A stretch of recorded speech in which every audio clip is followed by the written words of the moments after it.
నేను లక్ష్మీ చౌదరిని. Welcome to మిస్టే మధురిమలు Telugu audio stories. Good evening అందరికీ.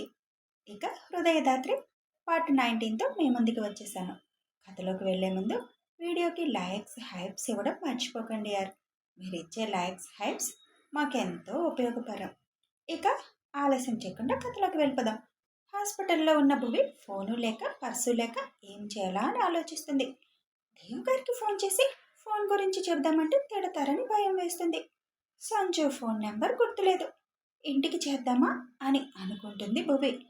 అయినా దేవ్ గారు కూడా చూసుకొని ఉండరు. నాకే గుర్తులేదు, ఇంకా ఆయనకేం గుర్తుంటుంది? తిడితే తిట్టారు అని దేవుకి ఫోన్ చేద్దామని వాళ్ళ అమ్మ వైపు చూస్తుంది. ఆవిడ నిద్రపోతూ ఉండడంతో బయటకు వచ్చి రిసెప్షన్ నుంచి దేవుకి కాల్ చేస్తుంది. ఫోన్ డిస్ప్లేలో నెంబర్ చూసి దేవ్ పెదాలపై నవ్వొస్తుంది. ఎలాగూ దగ్గరికి వచ్చాం కదా అని కావాలని ఫోన్ లిఫ్ట్ చేయడు. ఇంకోసారి చేస్తుంది, అయినా ఎత్తడు. అన్నయ్య వదినేనా అడుగుతుంది సంజు. అవునరా, నువ్వు ఎత్తకపోతే ఇంటికి చేస్తుంది. మనం వస్తున్నామని రంగి చెబుతుంది కదా. నేను రంగికి ఫోన్ చేసి చెప్పొద్దని చెప్పనా? అవసరం లేదు. ఎందుకు? ఆ ఫోన్ అవ్వదు. అంటే రిసీవర్ పక్కన ఉందిలే. అంటే నువ్వే పెట్టావా అన్నయ్య? దేవ్ చిన్న స్మైల్ ఇస్తాడు. అమ్మో, నువ్వు మామూలు వాడివి కాదు అన్నయ్య. తనకి తెలియాలి సంజు. ఎప్పుడు ఏదో ధ్యాసలో ఉండిపోతుంది. అసలు తను ఎక్కడుంది అన్న సంగతి కూడా మర్చిపోతుంది. ఎప్పుడు పరధ్యానం. ఏదో కోట్లు బిజినెస్ చేస్తున్నట్టు ఆలోచిస్తూ ఉంటుంది ఎప్పుడు. కనీసం ఒక్కతే హాస్పిటల్లో ఉంటానన్నప్పుడు నా చేతిలో డబ్బులున్నాయా లేవా అని చూసుకోలేదు. ఆ ఫోన్ ఎప్పుడు ఎక్కడో ఒక దగ్గర పడేస్తుంది. కనీసం ఫోన్ అన్న దగ్గర పెట్టుకోవాలన్న ఆలోచన కూడా ఉండదు అని అంటాడు దేవ్. నిన్నంటే నువ్వు పక్కనే ఉన్నావు కదా అన్నయ్య, అందుకే ఫోన్ బ్యాగ్లో వేసింది. లేదు సంజు, దేవ్ చెప్పింది నిజమే. ఫోన్ ఎప్పుడు పట్టించుకోదు. తన కిందుంటే ఫోన్ పైన ఉంటుంది. ఫోన్ వచ్చినప్పుడు పైకి పరుగు పెడుతుంది. నేను కూడా ఎన్నిసార్లు చెప్పానో కిందకు వచ్చేటప్పుడు ఫోన్ తెచ్చుకోవాలి కదా అని. మర్చిపోయా అంటుంది అని చెబుతారు జాను. మతిమరుపు అమ్మాయిని ఇచ్చి చేశారు. ఎప్పుడో నన్ను కూడా మర్చిపోతుంది ఎక్కడో ఒక దగ్గర అని అంటాడు దేవ్. నిన్ను మర్చిపోదులే, నువ్వంటే చాలా భయం. నీ విషయంలో చాలా జాగ్రత్తగా ఉంటుంది అని అంటారు జాను. భయమా? నేనంటే అంత లేదు. అలా నటిస్తుంది. అనాల్సినవన్నీ అనేస్తుంది. తర్వాత ఏమీ తెలియని అమాయకపు చక్రవర్తిలా మొహం ఇన్నోసెంట్గా పెడుతుంది. దేవ్ మాటలకి అందరూ నవ్వుతారు. దేవ్ ఫోన్ ఎత్తకపోయేసరికి ఇంటికి ఫోన్ చేస్తుంది. కానీ ఎంతసేపు చేసినా ఎంగేజ్ వస్తుంది. విసుగు వచ్చి, నీకు కావాల్సిందేలే, అలా మతి లేని దానిలా అన్నీ మర్చిపోతే ఇలాగే ఉంటుంది.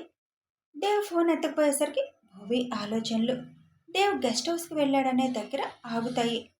వెళ్ళే ఉంటారు.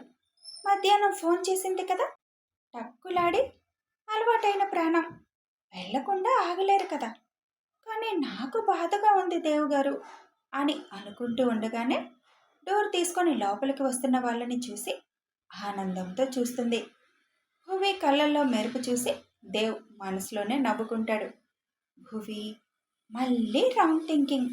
పాపం దేవ్ గారు ఇక్కడికి వస్తే నువ్వేమో అక్కడికి వెళ్ళారని థింకింగ్ చేస్తావా?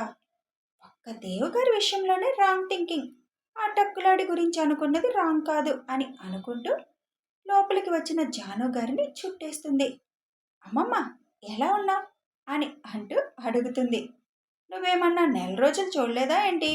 ఎలా ఉన్నావు అని అడుగుతున్నావు అని అంటుంది సంజు.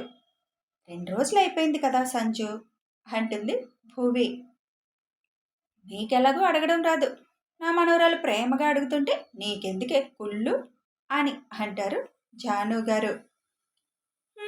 మీ అమ్మమ్మ మనవరాలు ప్రేమలు గొప్పవమ్మ, నాకెందుకు అని సంజు వెళ్ళి దేవు పక్కన కూర్చుంటుంది. అమ్మ పడుకుందా? అవునమ్మమ్మ, ఇంజెక్షన్ చేశారు, అప్పటి నుంచి పడుకుంది. వీళ్ళ అలికిడికి జయ గారు లేస్తారు.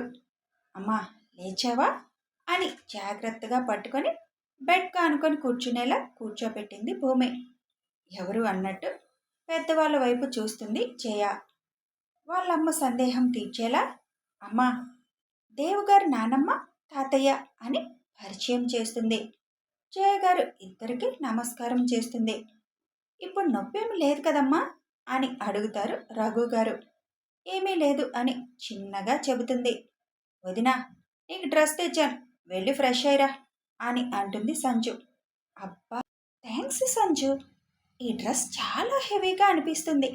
హాస్పిటల్లో ఇలాంటి డ్రెస్లో ఉండాలంటే కష్టం అని డ్రెస్ తీసుకొని వాష్రూమ్కి వెళ్తుంది. జయ గారి పక్కన కూర్చొని, ఏమనుకోకమ్మా, నువ్వు ఇలా బెడ్ మీద ఉన్నప్పుడు వీళ్ళ పెళ్లి చేశాం. నేనే భువిని మా మనవణ్ణి చేసుకుంటే మీ ఆపరేషన్ చేయిస్తా అని కండిషన్ పెట్టాను. అందుకే భువి పెళ్లికి ఒప్పుకుంది అని చెబుతారు జానుగారు. జయ గారికి భువి నా కోసం చేసుకుంది అని అనుకోగానే చాలా బాధ అనిపించింది. అది గ్రహించిన జానుగారు, నువ్వు బాధపడాల్సిన అవసరం లేదమ్మా. భువి అంటే మాకందరికీ చాలా ఇష్టం. తను మా ఇంటి మహాలక్ష్మి. తనకి ఏ లోటు ఉండదు. పెళ్ళి కొంచెం అర్జెంటుగా చేయాల్సి వచ్చింది. అవన్నీ మీరు ఇంటికి వచ్చాక మాట్లాడతాను. భువి గురించి మీరేమీ సందేహాలు పెట్టుకోకు అని చెబుతారు. అని తల ఊపుతారు. భువి వాష్రూమ్లో నుంచి వచ్చేసరికి జానుగారు తన తల్లితో మాట్లాడడం చూసి ఎక్కడ దేవు గురించి నిజం చెప్తారో అని భయంగా ఫాస్ట్గా అక్కడికి వస్తుంది. జానుగారు లాస్ట్లో చెప్పింది విని అమ్మయ్యా అని ఊపిరి పీల్చుకుంటుంది. జయ గారికి ఫుడ్ తీసుకొచ్చి ఇస్తారు హాస్పిటల్ సిబ్బంది. ఆవిడికి దగ్గరుండి తినిపిస్తుంది భువి. ఆవిడ భోజనం అయ్యాక, అమ్మమ్మ, రేపు ఉదయం వస్తే సరిపోయేది కదా, ఇప్పుడు ఎందుకు వచ్చారు రాత్రి టైంలో? పైగా దేవు గారికి రెస్ట్ లేదు అని అంటుంది. మీ ఆయన ఏం కష్టపడలేదులే, రేపు మళ్ళీ వాడు ఆఫీస్ అంటాడు, అందుకే ఇప్పుడే వచ్చాం. దేవు గారు ఫోన్ తెచ్చారా? అడిగితే ఏమని అంటారో అని ఫోన్ చూసుకుంటూ కూర్చున్న దేవుని చూస్తుంది. బ్యాగ్లో నీకోసం క్యారేజ్ ఉంది, తర్వాత తిను అని చెబుతారు జాను. అలాగే అమ్మమ్మ, మీకు భోజనం టైం అయింది, ట్యాబ్లెట్స్ వేసుకునే టైం అయింది అని అంటుంది. మాకొక్క రోజు లేట్ అయితే ఏం అవ్వదులే. అవును, మీ అమ్మ బట్టలు కావాలి కదా, రేపు ఫ్రెష్ చేయిస్తారు కదా అని అంటారు జాను గారు. అవును కదా, అసలు మర్చిపోయానమ్మమ్మ ఆ విషయం. నీకేం గుర్తుంటే ఆ ఫోన్, పర్స్ బ్యాగ్లోనే వదిలేసావు. ఏం చేద్దామనుకున్నావు? చేతిలో ఫోను, డబ్బులు కూడా లేకుండా. అది అమ్మమ్మ, అక్కడ నాకు ఫోన్తో పనేముంది, డబ్బుతో పనేముంది? దేవుగారు పక్కనుండగా వాటి అవసరం లేదు, అందుకే బ్యాగ్లో వేశాను. ఇక్కడ తీసుకోవడం మర్చిపోయాను. ఫోన్ ఇప్పుడు కాదమ్మా, ముందు నుంచి అంతే. తను ఒక దగ్గర ఉంటే ఫోన్ ఒక దగ్గర ఉంటుంది అని జయ అంటారు. అది నిజం, నేను చూస్తున్నాను కదా అని అంటారు జాను గారు నవ్వుతూ. తన మీద వాళ్ళు అలా కంప్లైంట్గా చెప్తుంటే మొహం ముద్దుగా పెడుతుంది భువి.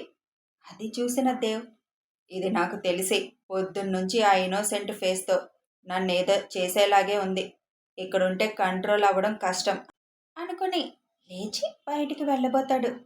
ఉండు దేవ్ అని భూమి వైపు చూసి, వెళ్ళు, వెళ్ళి దగ్గరే అనుకుంటా కదా మీ ఇల్లు, అమ్మకి కావలసినవి తీసుకురాపో అని దేవ్ తీసుకువెళ్ళి ఏం కావాలో తీసుకురండి అని చెబుతారు జాను. అబ్బాయిని ఎందుకు ఇబ్బంది పెట్టడం, రేపు ఉదయం వెళ్ళి తెస్తుందిలే అమ్మా అని అంటారు జయ. ఇబ్బంది ఏముంది, కారులోనేగా, పైగా దగ్గరే కదా, రేపు మళ్ళీ ఒక్కతో ఎలా వెళ్తుంది?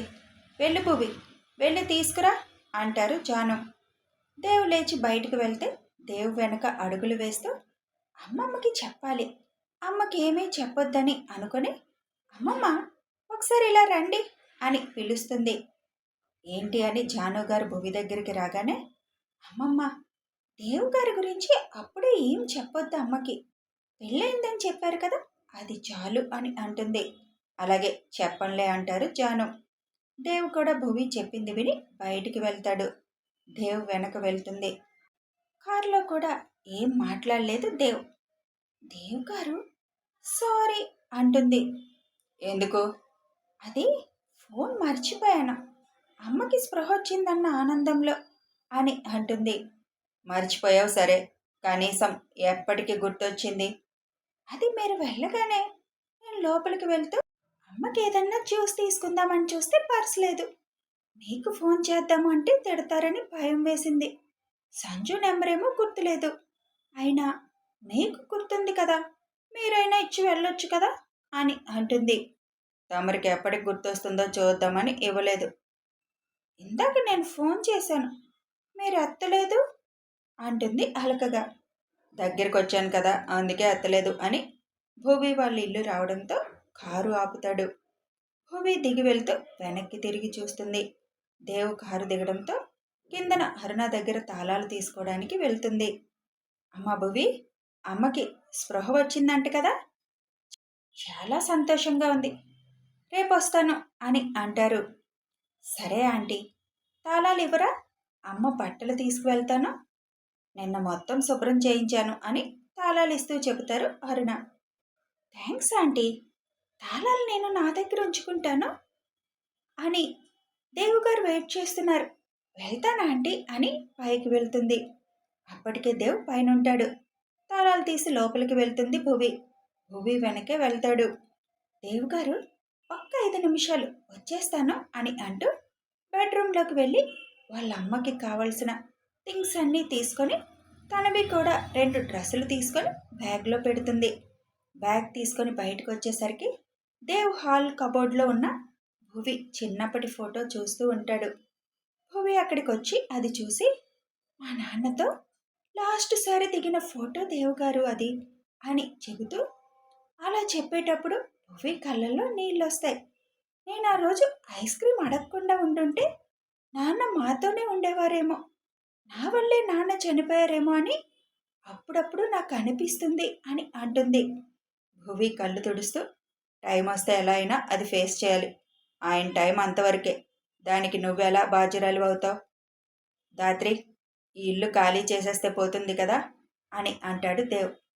భువి దేవ్ వంక చూస్తుంటే, ఇంక మీ అమ్మగారు ఒక్కరు ఇక్కడ ఎందుకు, మన ఇంట్లో నీతోనే ఉంటారు, అందుకేమేమి అవసరమో 2 రోజులాగి వచ్చి చూడు, షిఫ్ట్ చేయించేద్దాం మన ఇంటికి.